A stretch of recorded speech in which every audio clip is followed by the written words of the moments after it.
अरे तो बावड़ा, अगर तुम पैसा कमाना है तो बापू झूठ बोलना है कि कहीं जरूरत है।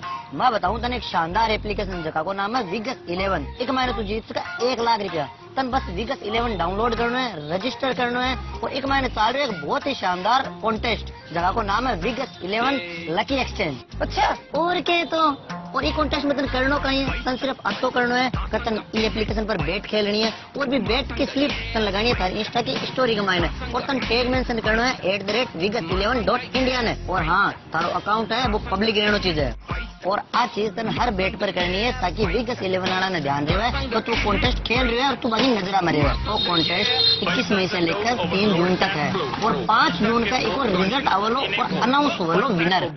तो फटाफट जा विगस 11 पर और कॉन्टेस्ट में हिस्सा ले और 1 लाख रुपए जीतने की कोशिश करना है यार। अरे वाह यार, पकड़ भी साहब केदार पूछना दावला रुपया।